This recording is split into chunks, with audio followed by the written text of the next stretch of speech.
Thank you, Nadine. And welcome everyone, and thank you for coming.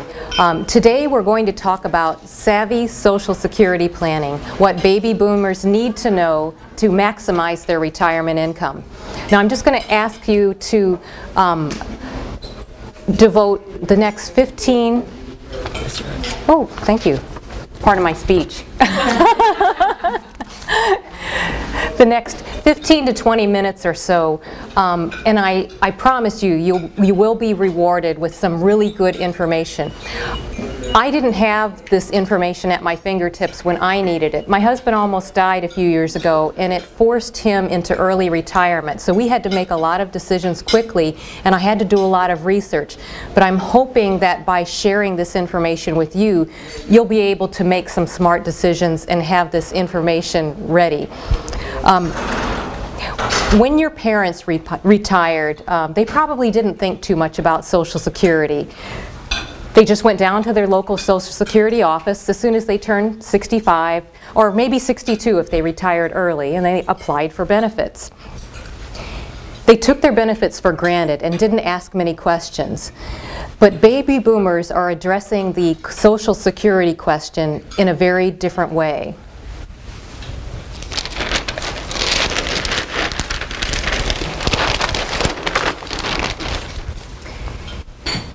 Baby boomers want to know, will Social Security be there for you?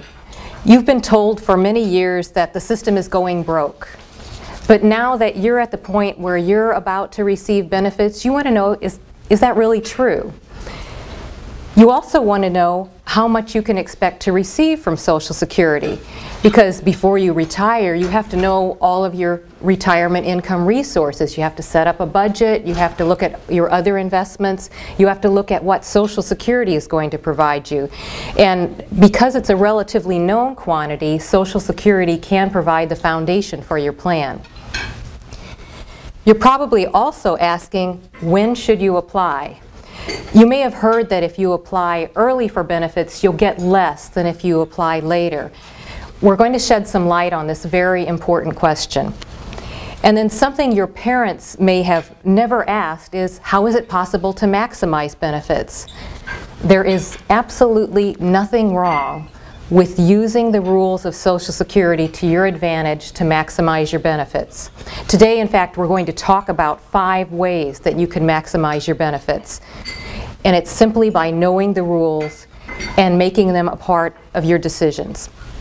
And finally, you're wondering, will Social Security be enough to retire on in retirement? You probably already know the answer to this. Okay.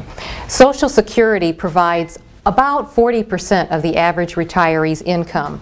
But coordinating Social Security with the rest of your retirement income is what is necessary for you to pursue the dream of having a comfortable retirement for the rest of your life. Many people tend to minimize the value of Social Security. They think, well, if I'm going to get anything, it's probably not going to be that much.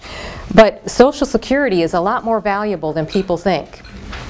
First, Social Security offers one of the few sources of income that you can't outlive. So if you're worried about having enough resources and running out of personal assets, you don't need to have that concern with Social Security because it pays benefits to you for as long as you live. Of course, the longer you live, the more benefits you can expect to get from the system. Now, let's take an example. If your benefit starts out at $2,000 a month and you live 10 more years, you will actually get more than $300,000 in benefits over your lifetime. If you live 20 more years, you'll get more than $670,000 of benefits over your lifetime. And if you should live 30 more years, you'll have over $1 million. Second, Social Security offers annual inflation adjustments. So if your benefit starts out at that $2,000, 30 years from now, your paycheck would be $4,580 per month. And that does not, that includes some cost of living adjustments, which are, I'm I'm estimating here at 2.8%, and that may seem a little high in today's interest rate environment, but remember, we're talking about a long period of time, historically and then projected into the future. Now, there's no way to know exactly what future cost of living adjustments will be, but the Social Security trustees actually use that 2.8% for their projections. The third key benefit of Social Security is that it offers survivor benefits. If you die, your spouse and dependent children may receive benefits based on your work record. It's sort of like an automatic life insurance policy for them. In the case of married couples, the surviving spouse can switch to the higher of their own benefit or their spouse's benefit, and that kind of relieves some of the financial burdens of widowhood. Some people are worried that Social Security won't be around when they go to retire. This has led to a lot of misunderstandings about the solvency of the system. So let's look at what the Social Security trustees say, because every year they actually publish a comprehensive report showing the long-range outlook for Social Security. Now don't worry, I'm not going to bore you with tons of numbers. I do want you to stay awake during this presentation. But let's just kind of give an overview of how the system was designed to work. Social Security is designed as a pay-as-you-go system. Payroll taxes from current workers go into a trust fund and are immediately paid out to current retirees. Because baby boomers have been at their peak earning years, there's more money that's accumulated in the trust fund than they actually need to pay out. So right now there are trust funds of about $2.6 trillion. Now, as baby boomers start retiring, these funds will be gradually drawn out. So over the next 75 years, costs will begin to exceed income for the Social Security program. But there are enough reserves already in the system to pay 100% of benefits until the year 2033. That's 2033. After that, if nothing is done to reform the system, then there'll be income coming in from current workers that will be sufficient to pay 75% of promised benefits. Although the Social Security system is not in any imminent danger, I think everybody would agree that the sooner you address reforms, the less painful it'll be for everybody. And actually there are a few reforms here that they've been considering. One is to increase the maximum income that's subject to the Social Security tax.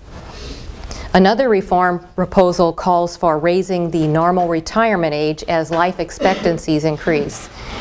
By the way, does anybody here know what the maximum life expectancy is now?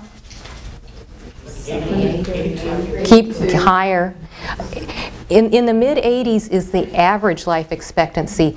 I'll just tell you, the maximum life expectancy now is 120 years.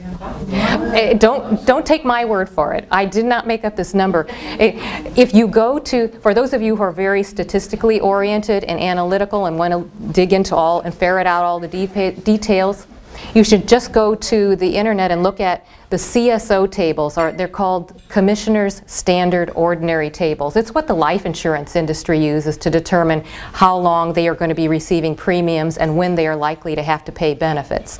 So that's kind of humbling and scary to think that you could live to 120, because if people are retiring in their 60s, they're at middle age. Okay, some of the other proposals that people have been talking about are to change the formula for future increases so that they happen at a slower pace, and that would affect the benefits for future retirees. And then they're also talking about making adjustments to how the cost of living formula is calculated, and that could give benefits to current retirees in the future, benefits that would grow at a slightly smaller pace. The bottom line for baby boomers is that your benefits are not likely to be changed much, if at all, really. So you can stop worrying about whether or not Social Security is going to be there for you. Now that we've addressed the solvency issue, let's look at how much you can expect to receive from the system.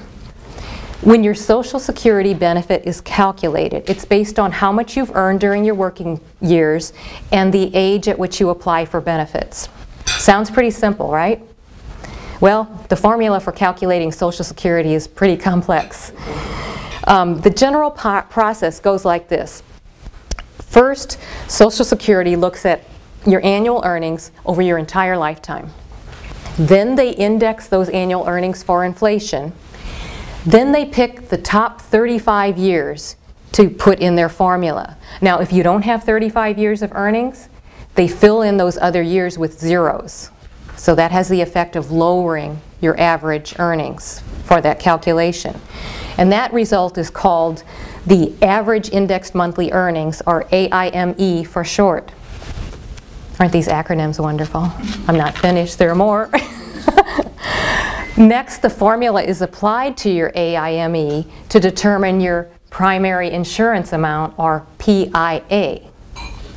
This is the amount that you will receive at your full retirement age. Okay. Full retirement age is the age at which you can receive full unreduced benefits from Social Security. Now, it used to be age 65 for everybody, but now we're seeing a higher retirement age phased in as a result of amendments that were made in 1983. So for anybody who was born from 1943 to 54, full retirement age is 66.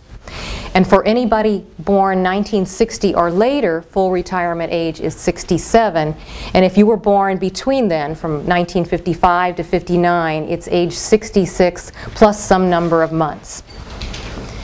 Now remember when I said that your primary insurance amount is what you will receive at full retirement age? What happens if you decide you want to retire early? Well, your benefit is reduced. You'll receive a percentage of your PIA, and that depends on exactly what age you are when you retire. If your full retirement age is 66 and you retire at age 62, you'll receive 75% of your PIA.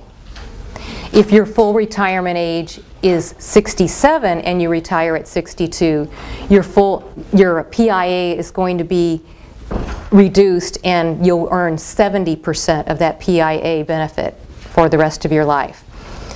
Now these amounts are actually prorated monthly, so you can retire any time from age 62 onward and the benefit will be reduced proportionately. Now what happens if you apply for Social Security after full retirement age? Well, then you get to earn delayed credits for each year that you delay, and they actually credit 8% to your PIA. So if your full retirement age at age 66, if your full retirement age is 66 and you retire at 67, then your benefit will be 108% of your PIA. Now after age 70 you can't earn any more delayed benefits, so it doesn't make any sense to delay after age 70 in order to get your Social Security benefits. Now, guessing by the look on your faces, I'm thinking you're probably not too interested in calculating by hand your AIME, your PIA, the increases or reductions for filing later or earlier, and your cost of living adjustments. Am I right? Right. Okay. If you are interested in finding out roughly what your benefit is, just make sure that I have your business card with your email address and write Social Security on the back of it, and I'll be sure to send you the instructions. You might want to know. Okay, let's move on to question 3.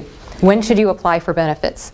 The decision of when to apply for benefits is one of the most important and complicated questions. It can literally make the difference of thousands of dollars over your lifetime.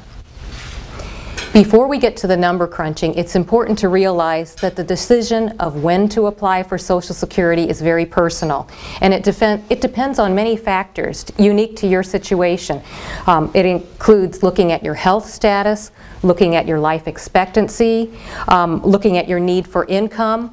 Do you plan to work in retirement or not? And if you're a surviving spouse, what other personal resources do you have?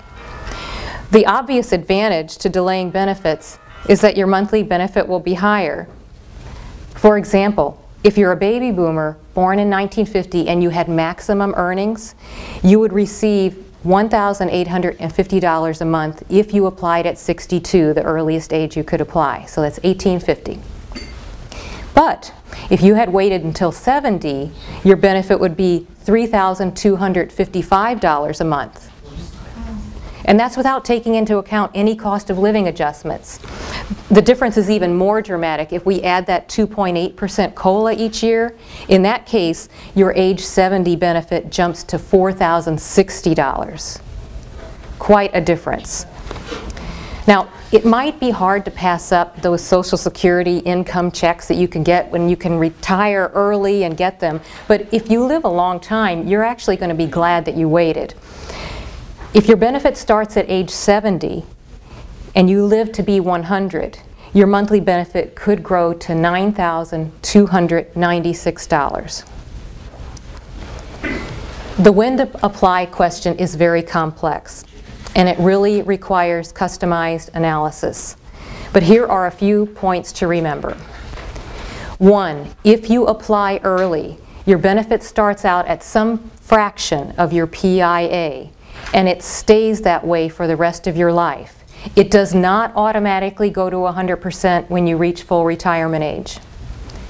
2, cost of living adjustments magnify the early or delayed retirement decision because those cost of living adjustments will cause an increasing disparity each year. If you start at a low benefit, it will increase with cost of living. But if you start with a higher benefit, because it's a larger number, the percentage will be a bigger number. And so you'll see them going up and spreading apart.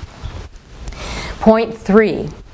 The when to apply question impacts survivor benefits as well. High-earning spouses are encouraged to delay benefits to age 70 because it will give their spouses more income when they die. Does anybody want to hear about the spousal benefits? Oh, yes. Okay, I will address that in a moment. Okay, moving on to question number 4. How can I maximize my benefits? Well, to answer this, we're actually going to cover 5 different strategies. Did I tell you this was complicated? We're just touching the surface today. The first thing you can do while you still have time is to improve your earnings record.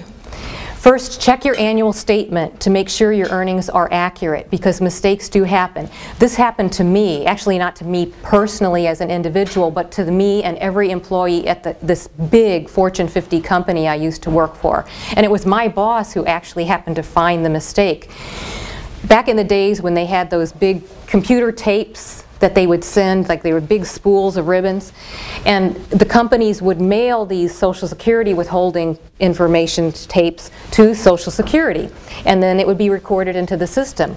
Well, thank goodness for all of us, my boss was checking his statement out because he's a lot closer to retirement than I was, and he saw that there were 2 years filled with zeros, and you know, he knew that he had earned some income then. So he called it to their attention, and they were able to go back and fix it. So it's important to do that, not just for people working for big companies, but also for people working self-employed, because for those, Social Security extracts the data from your tax return. And so that's a one-on-one basis, and you know, people make mistakes, and so they might miss it. So it's good to check it every year. The next thing is to consider how you might improve your work record and your earnings record. So if you don't have 35 years of earnings, can you work a few more years so you can replace some of those 0 years with dollars that are more than 0? Anything more than 0 is going to help. But also, if you worked early in your career and didn't get paid much and you have some low earning years, can you work a little longer while you're in your high earning, peak earning years to replace some of those lower numbers with higher ones? Strategy number 2 for maximizing Social Security is to apply for benefits at the optimal time. Now, we have been making a case today for delaying your benefits because that'll result in higher lifetime benefits for you and your survivor. But there is no one-size-fits-all answer. The most important thing is to apply when it's optimal for you. One important consideration when considering delaying benefits is whether or not you want to work in retirement. Because if you take benefits before full retirement and you decide to work, there is a threshold at which point Social Security will take $1 in benefits back for every $2 over this threshold that you earn. And in 2013, that threshold is $15,120. So if you earned $15,000 $122, $1 of your Social Security benefit would be held back. Possible if you make 14,800. Pardon? If you make 14,800, they will still take $1. No, not this year. This is 15,120 is the threshold for 2013. Every year they index it. Okay. Now it's important to know that this money isn't truly taken away. Rather, your benefit is adjusted when you reach full retirement age. So it feels as though you had applied later. So like instead of age 62, maybe the calculation would turn out where it looked like you had applied at 63. But they don't load this up until you reach full retirement age in Social Security. Aren't these, it's amazing to me how complicated the formulas are, but they are what they are, so we deal with them as they are. Now, please don't let the annual earnings test discourage you from working. The money you earn is more money you'll have, and Social Security doesn't really penalize you, they just adjust it at full retirement. So you'll end up with a higher benefit for the rest of your life. And of course, the earnings themselves will contribute to your financial well-being. If you want to avoid the earnings test entirely, just wait until your full retirement age or later to apply for benefits. Okay, strategy number 3 for maximizing benefits is to coordinate spousal benefits. The goal is to maximize income for you while both of you are alive and for the survivor when one of you dies. This can be quite complicated. I know I've said that before, and I don't really know personally who makes up these rules. But there are some things you need to know about the spousal benefits. And by understanding this and taking it into consideration, it's possible for married couples to come up with the right solution for their needs. So I'm going to talk about a couple of innovative strategies specifically for spousal benefits. There's one strategy that came out of the Center for Retirement Research at Boston College. It's called file and suspend. In order for a low-earning spouse to receive a spousal benefit, the high-earning spouse must have filed for benefits. But often the high-earning spouse wants to delay benefits to age 70 so that they can get the maximum income for themselves while they're married and for the survivor when they pass away. So what do? Well, here's what you need to do to file and suspend and take advantage of that. As soon as the high-earning spouse reaches full retirement age, that spouse files for benefits and then immediately suspends them, so they're not receiving them. But this allows the lower earning spouse the opportunity to file for spousal benefits while the low earning spouse earns those 8% a year delayed credits. Please note that this doesn't work if the high earner is under full retirement age. It's only after full retirement age that that person can voluntarily suspend benefits in order to earn those delayed credits. The lower earning spouse can apply for spousal benefits anytime at age 62 or later, but in order to receive the maximum spousal benefit, they really should also wait to full retirement age. There's another strategy that came out of Boston College, and it's called Claim Now, Claim Later. And it has been blessed by the Social Security Administration, even if all the local personnel aren't quite up to speed on it. Here's how it works. At full retirement age, the high-earning spouse applies for the spousal benefit only. The lower-earning spouse must already be receiving benefits. Now, when the high earner turns 70, then the high earner files for his or her own benefit, which will include those delayed maximum credits. But again, it's important to follow these rules carefully or the strategy can backfire. First, you cannot do it before full retirement age.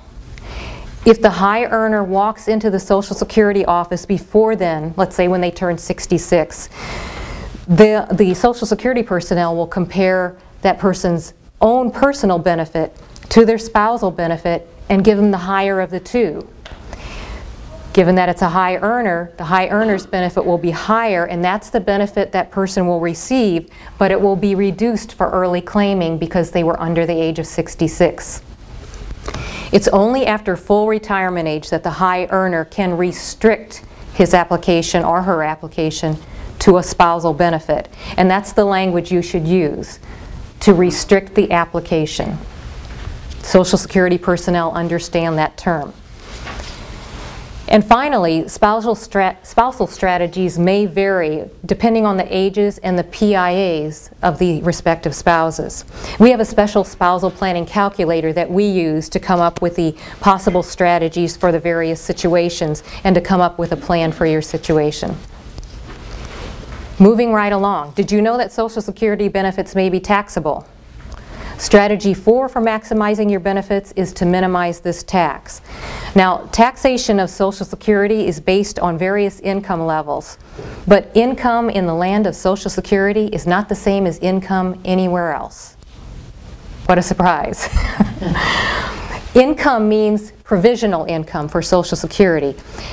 What they do is they look at your adjusted gross income plus 1/2 of your Social Security benefit, plus tax-free interest. Yes, I said tax-free interest. You probably are aware that municipal bond interest is tax-free usually, but in the case of calculating the tax on Social Security benefits, it's included as taxable income. The important thing to remember is that 85% of your Social Security benefit may be subject to tax depending on how much other income you have. Strategy 5 for maximizing Social Security benefits is to coordinate Social Security with your overall retirement plan. And I can't emphasize this enough. People get into trouble when they look at financial decisions in a vacuum.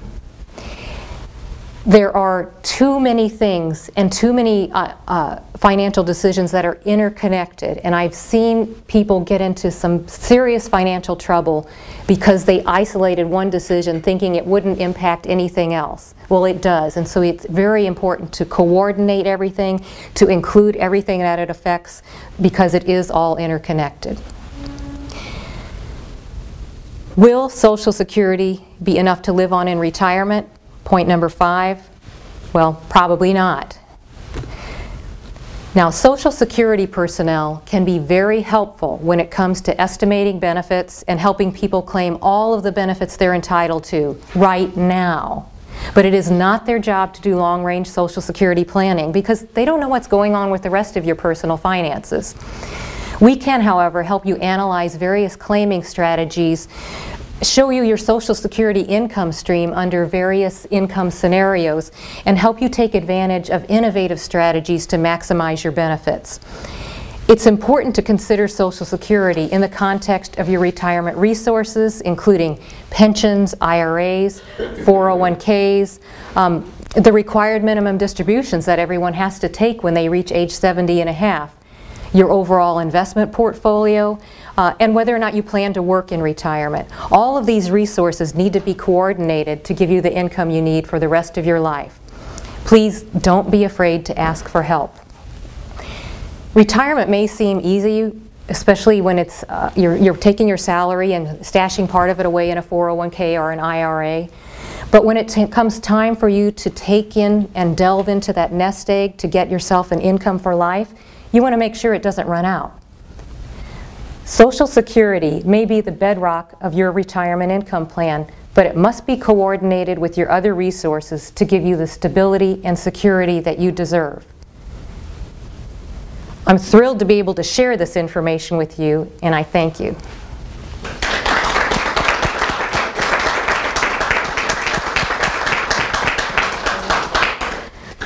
Does anybody have any questions? Or are you all just totally glassy-eyed? And So in other words, we can't rely on Social Security, so we need to be doing our own thing. Well, I think for baby boomers, you can rely on it, but don't get me wrong, I'm a fierce proponent of taking responsibility for yourselves and making sure that you've set aside. I mean, think of it this way. If Social Security weren't there and you had saved up your own resources to retire, but then it turned out that it was available, wouldn't that be pretty great to have that available to you? And there are enough resources to pay 100% of the benefits for the next 20 years at least, and then 75% of the benefits beyond that. I can't imagine within the next 20 years that they aren't going to institute reforms to make it more solvent for the long term. I would be concerned if I were a 5-year-old now, but that's my personal opinion. Yes? I have a question.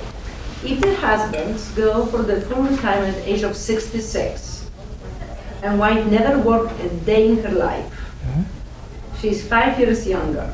So when she's going to receive his 50% of money?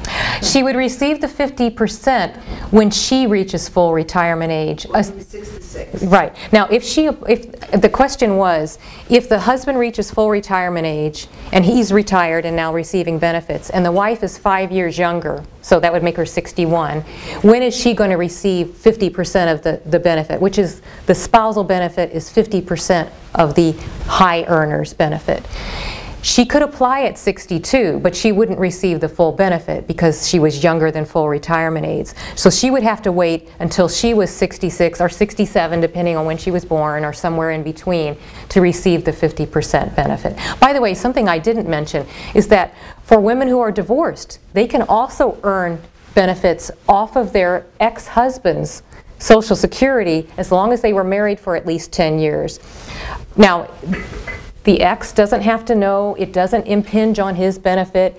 In fact, he could have been married 3 different times, at least 10 years to each woman, and each woman, as long as she hadn't remarried, could start receiving benefits from his work record if his work record was higher than her own. So there are a lot of nuances here, but like I said, I just touched the surface. Okay. Does the Social Security, do they recognize common law marriage? I don't believe so, but I'm not positive on that. It has to be legally documented. And in fact, now that I think of it, there was a case where a couple had lived together for 30-something years and then they were going to split. They had never gotten officially married by the courts, but they were under religious law. And there was not, according to the government's look at it, there is not a marriage there in place. So the only way that they could have then shared benefits is that if they eventually just decided to get married and stayed married for a while before, but you know, they were already parting ways, so that wasn't a viable option. Okay, thank you very much. Thank you.